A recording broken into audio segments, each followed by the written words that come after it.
Bismillahirrahmanirrahim. Welcome to the design and analysis of algorithm course in lecture number 14. पिछले lecture में हमने एक नई कैटेगरी स्टार्ट की थी डायनेमिक प्रोग्रामिंग की, और उसमें हमने एक मोटिवेशन के लिए एक प्रॉब्लम भी स्टार्ट की जो फिबोनाची सीरीज़ के हवाले से थी। उसमें हमने कवर किया उसकी मोटिवेशन और उसकी रिलेशन, एक्सपेक्टिव, सारे हिस्टोरिकल पर्सपेक्टिव देखा हमने। ये सारी चीज़ें हम पिछले लेक्चर में कवर कर चुके हैं। बेसिकली हमने फिबोनाची सीरीज़ के हवाले से एल्गोरिदम भी स्टडी किए। सबसे पहले रिकर्सिव एल्गोरिदम देखा, फिर उसकी प्रॉब्लम आई तो मेमोराइजेशन उसमें ऐड की, फिर बाद में हमने लास्ट में आइट्रेटिव एल्गोरिदम देखा। तो सारी में प्रॉब्लम तो सॉल्व हो रही थी, लेकिन मकसद दिखाने का मकसद उसमें बेसिक जो मकसद है वो हाईलाइट करना था। आज हम डायनेमिक प्रोग्रामों को सबसे पहले फॉर्मली डिस्क्राइब करेंगे और फिर उसमें एक नई प्रॉब्लम जो कि मशहूर ज़माना प्रॉब्लम है एडिट डिस्टेंस, वो हम कवर करेंगे। Dynamic programming is essentially recursion without repetition. Basically last problem में हमने देखा था कि फिबोनाची जो रिकर्सिव प्रॉब्लम थी उसको हमने फिर आखिर में आइट्रेटिवली सॉल्व किया। तो यही डायनेमिक प्रोग्रामिंग है, यानी हम रिकर्जन ख़त्म करना चाहते हैं। यानी प्रॉब्लम में हम रेपिटेशन तो करना चाहते हैं, यानी रिकर्जन हम करना चाहते हैं, लेकिन उसमें ये रेपिटेशन वाला काम ना हो। यानी रिकर्जन तो होगी ऑफ कोर्स, लेकिन उसमें ये रेपिटेशन जो बार बार वो रेपिटेशन कॉल्स हो रही थी जिसमें हमने मेमोराइजेशन टेक्निक इंट्रोड्यूस की थी, वो वाला प्रोसेस नहीं होना चाहिए। तो developing in dynamic algorithm generally involve the two separate step. Number 1, formulate problem recursively, कि सबसे पहले आपने अपनी प्रॉब्लम को रिकर्सिवली बनाना है, फॉर्मूलेट करना है। Write down the formula for the whole problem as a simple combination of answer to the smaller sub problems।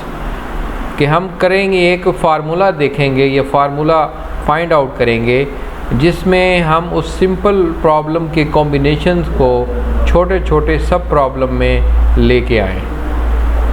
उसके बाद अगला जो स्टेप है build solution for the recurrence from bottom up. तो अब हम write the algorithm that start the base cases and work way up to the final solution. तो बाद में हम क्या करेंगे, यानी बॉटम अप, नीचे से स्टार्ट करेंगे और फिर बेस केसेस को डिफ़ाइन करते हुए हम फाइनल सोल्यूशन तक पहुँचेंगे। अगर आप डिवाइड एंड कॉन्कर में देखें तो हम स्टार्ट से शुरू करते थे और नीचे की तरफ सब प्रॉब्लम्स की तरफ डिवाइड करते चले जाते थे कॉन्कर करते हुए, लेकिन इसमें अब हम कह रहे हैं कि सबसे लास्ट से हम स्टार्ट करेंगे और फिर ऊपर की तरफ जाएंगे, यानी बॉटम अप फैशन के ज़रिए। Dynamic programming algorithms need to store the result and intermediate subproblems. First करें हम नीचे से स्टार्ट कर रहे हैं, पहले सबसे आखिरी वाले लीव्स यानी सब प्रॉब्लम्स को सॉल्व करेंगे, उनका रिज़ल्ट कहीं स्टोर करेंगे, फिर ऊपर वो रिज़ल्ट ऊपर जाएगा अगले सब प्रॉब्लम्स के पास, फिर वो उसको प्रोसेस करेंगे, वहाँ से एक रिज़ल्ट आ जाएगा, फिर वो ऊपर उससे आगे सब प्रॉब्लम्स की तरफ मूव करता हुआ फाइनल सोल्यूशन की तरफ जाएगा। This is often but not always done without the some kind of tables. तो इसमें हम टेबल्स को यूज़ करके उसमें ये डाटा स्टोर करेंगे। Introduced by the Levenshtein in the 1966 के अंदर ये अब ये हम प्रॉब्लम जो स्टार्ट करने लगे हैं जो कि एडिट डिस्टेंस है, इसको 1966 के अंदर लिविंगस्टन जो है उन्होंने डिफ़ाइन किया था, इंट्रोड्यूस किया था। तो इसकी डेफिनेशन है कि minimum number of edit operation to transform the one string to another. हम एक स्ट्रिंग को दूसरी स्ट्रिंग में कन्वर्ट करना चाहते हैं, लेकिन हम ये चाहते हैं कि मिनिमम हमें कितने ऑपरेशंस करना पड़ेंगे तो वो स्ट्रिंग कन्वर्ट हो जाएगी। तो इसको अब हम आगे डिफ़ाइन करेंगे और ये हमारी डायनेमिक प्रॉब्लम की जो है वो सबसे पहली प्रॉब्लम है जो कि हम आगे लेके चलेंगे। फर्स्ट करें हमारे पास जो एडिट ऑपरेशन है वो इंसर्शन का हो सकता है, यानी एक स्ट्रिंग को दूसरे स्ट्रिंग में कन्वर्ट करने के लिए हम कोई लेटर इंसर्ट करेंगे उसको हम आई से डिनोट करेंगे, कोई सिंबल डिलीट करना पड़ सकता है, यानी जो फालतू हो जो उस स्ट्रिंग में शायद ना आता हो तो उसको हम ये डी से कैपिटल से डिनोट करेंगे। तीसरी जो चीज़ है वो सिंबल सब्स्टिट्यूशन है, जो कि कैपिटल एस से हम डिनोट करेंगे। सब्स्टिट्यूशन का मतलब है कि रिप्लेसमेंट के एक लेटर की जगह दूसरा लेटर जो है वो रिप्लेस कर दिया जाए। तो बेसिकली ये 3 ऑपरेशंस होते हैं जो कि हम यूज़ करेंगे। तो इसको हम एक एग्जांपल से हाईलाइट करते हैं। For example, the edit distance between the food and money is that the foremost. हमने इस फूड को मनी में कन्वर्ट करना है।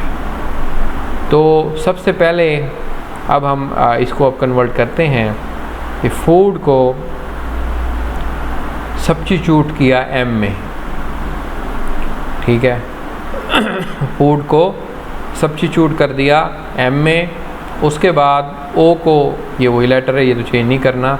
उसके बाद अगला जो लेटर है ओ, इसको हम जो है अब हम आगे चेंज करेंगे एन के अंदर। एन के बाद यहाँ पे अब इंसल्ट करना है लेटर ई, ये इंसल्ट किया, और डी फिर सब्स्टिट्यूट होगा तो ये वाई। तो इस तरह फूड मनी में जो है वो कन्वर्ट हो जाएगा। तो अब इसको मतलब ये देखें कि किस तरीके से हमने वो 4 ऑपरेशन को यूज़ करके हमने एक स्ट्रिंग को दूसरी में कन्वर्ट कर दिया।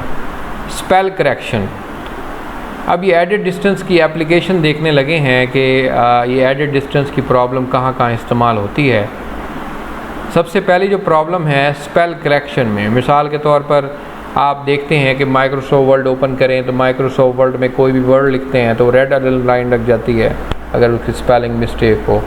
तो आप उस पर जब राइट क्लिक करते हैं तो आपको वो जो पॉसिबल वर्ड्स होते हैं वो करके दिखाता है। बेसिकली वो कैसे करके दिखाता है, वहाँ पे ये एल्गोरिदम चलता है।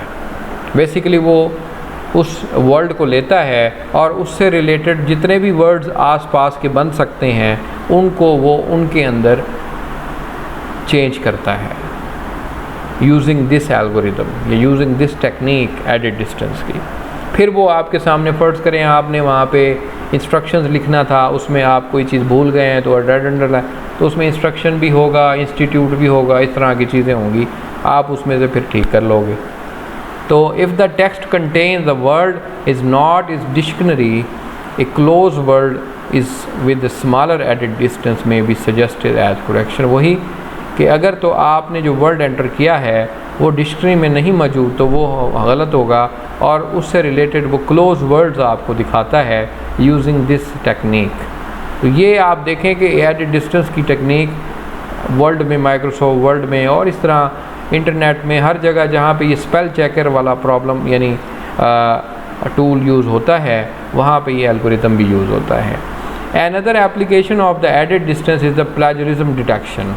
Plagiarism detection is added distance between the indication of similarities that might to be close the some situations. तो यहाँ पे प्लेजरिज्म में क्या होता है कि वो आप चेक करता है आपके पेपर में या आपकी बुक में पहले से यूज्ड वर्ड क्लोज वर्ड्स हैं उनको उसके मुताबिक रिप्लेस करके चेक करता है, और वहाँ भी ये एल्गोरिदम इम्प्लीमेंट होता है। Another popular technique the computational molecular biology, तो ये वहाँ पे भी इस्तेमाल होता है एडिड डिस्टेंस एल्गोरिदम। जो मॉलिक्यूलर बायोलॉजी है वहाँ पे भी ये इस्तेमाल होता है। अब वहाँ पे भी हम थोड़ा सा आइडिया ले लेते हैं कि वहाँ पे कहाँ पे ये ज़्यादा इस्तेमाल होता है। बेसिकली यहाँ पे आपका ये जो सिस्टम है, नर्व सिस्टम आप ग्राफ करेंगे यहाँ पे, ये उसकी पिक्चर है। इसमें 4 तरह के आइटम्स यूज़ होते हैं, adenine, guanine and cytosine and thymine जो है ये हमारे पास 4 किस्म के AGCT से जो है वो हम इसको, आप यहाँ पे अगर देखें तो अंदर भी आपको ये CGAT नज़र आ रहे हैं जो कि आप इनके दरमियान होते हैं। यहाँ पे आप देखें हमारे पास एक सेट S1 हम कह रहे हैं, तो S1 में हमारे पास ये मुख्तलिफ ACCGGTD ये इस तरह का कॉम्बिनेशन है। S2 में एक और कॉम्बिनेशन है, तो ये S1 और S2 डिफरेंट कॉम्बिनेशन के हैं। तो ह्यूमन बेटा ग्लोबिन रीजन इन क्रोमोसोम एट 11, तो उसमें ये एक बहुत बड़ी स्ट्रिंग्स है जो अब आपको ये नज़र आ रही है। तो ये उसका कोड है 7321। तो ये आपको जो बड़ी स्ट्रिंग नज़र आ रही है ये उसका कोड है क्रोमोसोम 11 का जो आपको नज़र आ रहा है। ये भी उसकी पिक्चर है। Edit distance application the computational molecular biology DNA replication error leads to the nucleotide substitution, insertion and deletion। Basically यही ऑपरेशन वहाँ पे इस्तेमाल होते हैं। अब ये जो DNA रेप्लिकेशन का प्रोसेस है इसमें कोई गलती आ जाए तो एक डिज़ास्टर भी हो सकता है, लेकिन ये काम बड़ा ही एक्यूरेट होता है यूजिंग दिस ऑपरेशंस।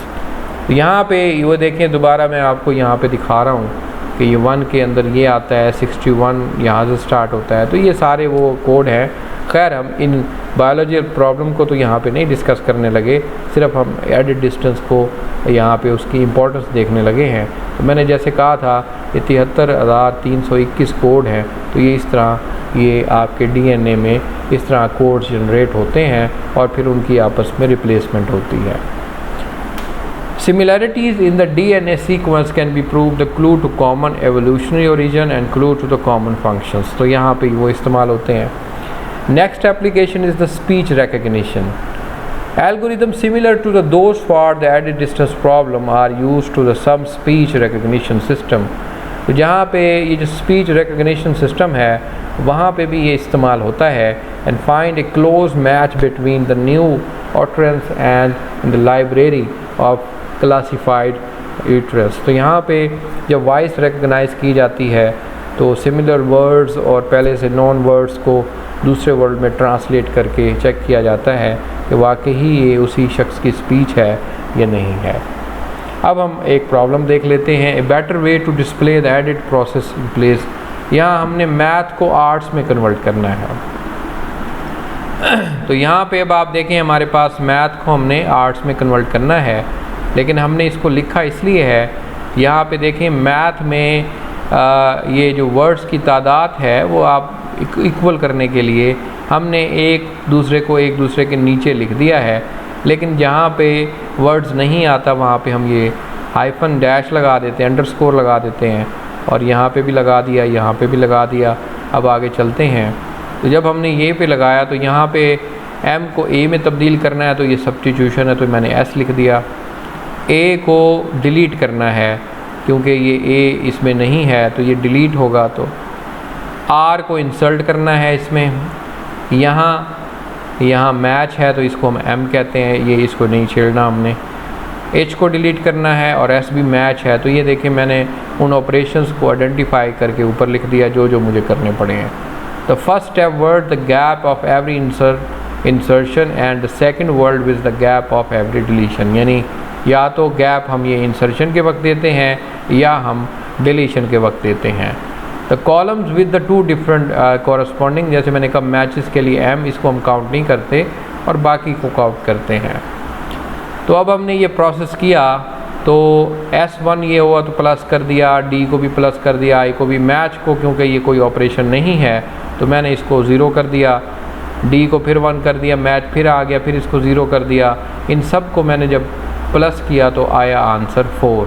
तो मुझे मैक्सिमम 4 ऑपरेशंस जो हैं वो करने पड़े हैं इस यानी मैथ को आर्ट्स में तब्दील करने के लिए।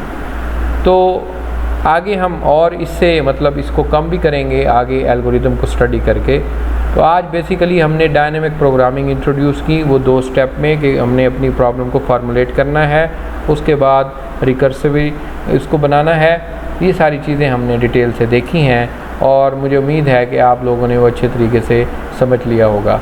उसके बाद हमने एडिट डिस्टेंस की प्रॉब्लम स्टार्ट की जो कि डायनेमिक प्रोग्रामिंग कैटेगरी में आती है, और उसकी पहले हमने सबसे पहले डेफिनेशंस और ये सारी चीज़ें देखी, और फाइनली हमने एडिट डिस्टेंस की एप्लीकेशंस देखी जो कि बायोलॉजिकल प्रॉब्लम में यूज़ हो रही है। साउंड ट्रैकिंग यानी image voice recognition, speech recognition और स्पेल चेकिंग वगैरह प्लेजरिज्म चेकिंग के अंदर इस्तेमाल हो रही है।